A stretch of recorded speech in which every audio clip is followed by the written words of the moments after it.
Asalaamaaleykum mbokk internetu Actuvision tey nag dinañu wax ci benn pathologie boo xam ne ci benn feebar boo xam ne jigéen ñi ñoo ko moom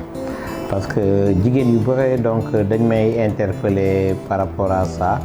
ñu ne kañ laa ciy wax kañ laa ciy wax kañ laa ciy wax tey nag émission bi moom ñoom laa ko jagleel. Donc tey dama bëgg ñu wax ci benn feebar bu ñuy wax fibrome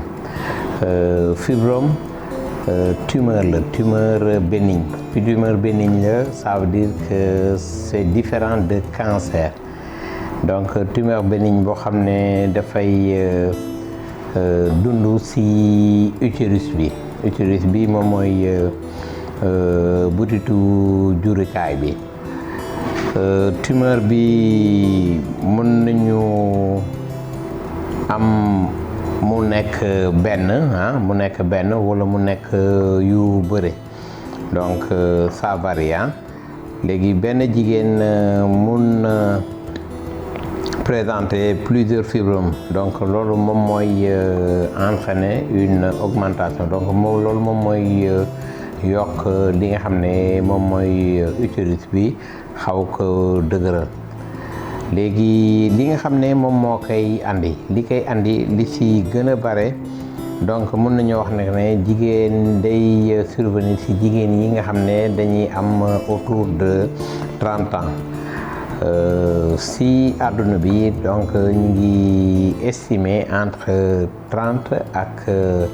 50% des femmes yoo dañu amee feebar bi c'est énorme entre 30 et 50%. Ça veut dire que ay millions wala ay milliards jigéen donc dañu am feebar bi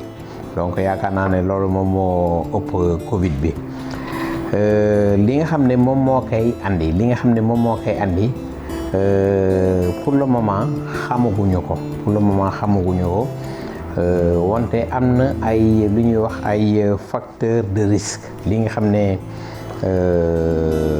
facteur de risque moom mooy li nga xam ne soo leen boolee donc si ñooñu affaire bi mun na apparaître si facteur de risque yi mun nañu tudd en premier lieu les antécédents familiaux sa yaay amoon fibrome wala sa tante amoon fibrome yow nga am ay 30 ans jël donc loolu moom mooy antécédent familial. Race ci yan race la gën a fréquent ñi nga xam ne ñoom ñooy par exemple les femmes afro-américaines donc jigéen yi nga xam ne ñoom ñoo nekk en Afrique ak jigéen yi nga xam ne ñoom ñoo nekk aux États-Unis donc si mooy nit ku ñuul daal jigéen yu ñuul yi donc si jigéen yu ñuul yi fibrome donc bare na trop si ñoom ñi nga xam ne tamit dañuy am problème mu hormone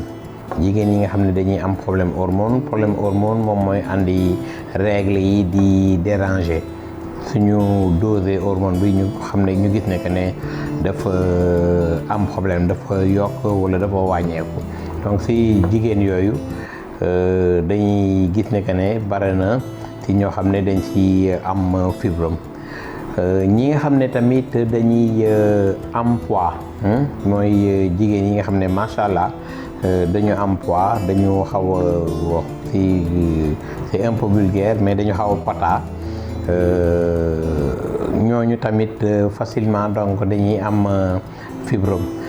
Si suñu façon dundu ak yu demee noonu dañuy wax ne jigéen su amee poids am nu mu mel dañuy wax ne que ne dafa diryanke ak yu demee noonu attention loolu dama bëgg nit ñi xaw si teylu tuuti parce que poids jigéen bu jël poids si dëkk yu bëri léegi loolu dañ koy considérer comme feebar et loolu tamit dafay andi yeneen feebar yu bëri donc nañu moytu jël yenn poids yi yenn poids yi nañ ko moytu jël parce que dafay entraîner toujours yeneen feebar yu muy àndal genre ay fibrome te am na tamit yeneen feebar yoo xam ne mun nañ ko citer c'est lié au poids donc jël poids da ngeen di jàpp ne baaxul c'est pas bien pour la santé ñi nga xam ne tamit juruguñu jigéen sa jurugul rek loolu dafay loolu la ñuy woowee la nulliparité loolu tamit dafay favoriser apparition wu ay fibrome ak yu demee noonu règle tamit bu fekkee dafa apparaître avant que jigéen bi am ay 12 ans loolu tamit bokk na ci facteur de risque yi nga xam ne moom mooy tax ba jigéen bi mun na am fibrome et en dernier lieu am na yeneen mais yooyu ñoo ci gën a important en dernier lieu ñi nga xam ne dañuy tux walla dañuy naan bi surtout jigéen suy naan rek donc dafay favoriser apparition ay feebar yu mel noonu suñu waxee ci facteur de risque yi ba noppi dañuy wax tuuti ci manifestation yi naka nañuy xamee ne que nit ki dafa amee fibrome léegi li nga xam ne moom mooy taayu fibrome bi ak nombre de fibrome yi nga xam ne ñoom ñoo nekk ci biir bi ci utérus bi dafa nekk li nga xam ne moom mooy influencer tuuti ci apparition des signes apparition manifestation yi ci signes yi nga xam ne loolu nañuy gën a gis loolu nañuy gën a jànkonteel benn bi ce sont les métrorragies ku wax métrorragie moom mooy nàcc entre les règles entre les règles si ginnaaw métrorragie boobu mën nañu am lu ñuy wax ay ménorragie ménorragie moom mooy ay règles yoo xam ne dafay gudd ba noppi dafay bare loolu c'est anormal règle boo xam ne dafa bare ba noppi ëpp ay ñeenti fan juróomi fan bu boobaa nit ki war na seet boppam toujours ci manifestation yi mun na manifester wu par ce qu'on appelle des douleurs pelviennes ay métit ci bas ventre bi donc nit ki toujours dafay am ay douleurs au niveau du bas ventre mun na nekk tamit lu ñuy wax benn lourdeur au niveau du bas ventre lourdeur c'est-à-dire benn diisaay dañuy am impression que biir bi ci suuf dafa diis mun na ci ñi nga xam ne par exemple dañuy sëy suñuy sëy ñu jël grossesse au début fibrome bi mun na ko dindi bu fekkee grossesse bi avancé na mun nañu am ci apparition lu ñuy wax ay accouchement prématuré donc fibrome bi day andi genre incident yu mel noonu ay incidents yu mel donc grossesse bi au début mu def ko avortement wala mu dem ba avancé defal ko lu ñuy wax ay accouchement prématuré bu fekkee tamit dafay laal yenn butit yi par exemple mu laal li nga xam ne mu xaw a coincé li nga xam ne moom mooy vessie bi donc nit ki day am tout le temps envie di saw donc ce sont des sensations fréquentes d'envie d'uriner donc nit ki tout le temps dafay am envie donc di tuur ndox bu fekkee dafay laal butit bi ci ginnaaw nit ki mun na amee lu ñuy wax ay constipation donc tout le temps nit ki day constipé toog ay ñeenti fan du mën a dem toilette fibrome daf koy def. mun na entraîner également nit ki toujours sànq maa ngi wax jigéen buy sëy nii jotee ak jëkkëram mun na entraîner li nga xam ne moom mooy ay rapports sexuels douloureux. donc fi ñuy sëy nii rek sëy warul nekk lu metti, mais ñi nga xam ne dañuy am fibrome ñenn ñi saay su ñuy sëy rek dañuy seetlu métit. donc symptômes yooyu en général nit ki su ko amee du ma wax nekk ne dafa am fibrome, mais mun nañu daf ñuy orienté et bu boobaa dañuy seeti ki nga xam ne moom mooy spécialiste bi mu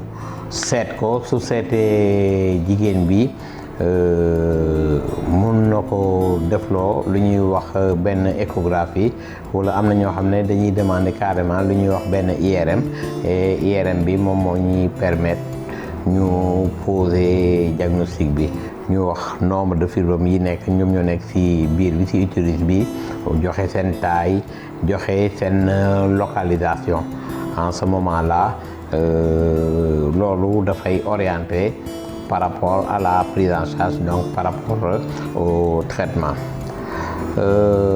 li nga xam ne après signes yi dañuy wax tuuti ci évolution bi dafa nekk benn évolution boo xam ne dafa variable ba noppi variable et imprévisible, c'est-à-dire jigéen bu nekk fibrome moom ni muy évoluer ça dépend ci jigéen bu nekk. am na ñoo xam ne à cause des saignements dañuy am ay anémie tout le temps, dañuy anémie soo leen doxee faire dañuy xaw a tane, après ñu dem ay quelque temps ñu anémie waat, après dellusiwaat. am na ñoo xam ne dafay entraîner lu ñuy wax compression vessie bi wala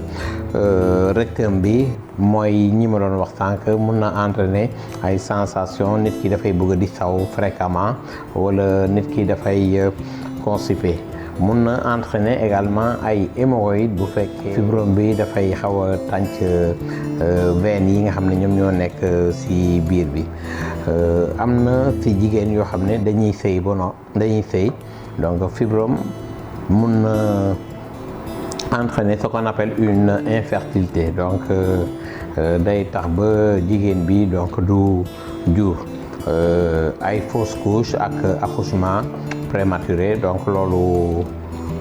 waxoon nañ ko après ménopause bi même bu fekkee nit ñi teguñu un traitement, après ménopause bi mun na ñu am une évolution vers une régression des fibromes. Essentiellement donc loolu donc la ñu amoon pour wax. Traitement bi li ci gën a bare c'est un traitement chirurgical, mais am na benn traitement médical boo xam ne dina xaw a wàññi tuuti donj yi, wàññi fibrome yi, mais traitement bi nga xam ne moom moo gën a radical c'est le traitement chirurgical. donc nit ñi dañ leen di opérer et puis génne fibrome yi, et bu boobaa après continuer faj leen, et puis bon voilà quoi, noonu lay demee. damay terminer donc émission bi di wax tuuti ci actualité bi moom mooy Covid 19 bi, di rappeler nit ñi les méthodes barrières, ñuy raxas suñuy loxo, di utiliser gel yi, di takk masque yi, surtout bu fekkee dañu nekk ci lieu public yi wala ci ay lieu de rassemblement. et puis bon, ça va être difficile, mais nañu respecter tuuti distanciation sociale bi, les 1 mètre là. ça va être difficile, xam naa ak tabaski bii di ñëw ci biir marché yi ak yooyu ça va être très très difficile, xam naa ça va être très très serré, mais nit ñi nañu xaw a dal tuuti delluwaat seen xel tuuti et puis respecter donc li leen professionnel de santé yi digal di leen remercier di leen jox dig daje du ma terminer sans remercier sama caméraman yi sama technicien yi et puis le directeur d'Activision monsieur Lamine Fall émission bi nag maa ngi koy jagleel sama jigéen yëpp jigéen yi man sama xarit nañu maa leen di ko jagleel di leen wax di leen jox dig daje merci à la prochaine.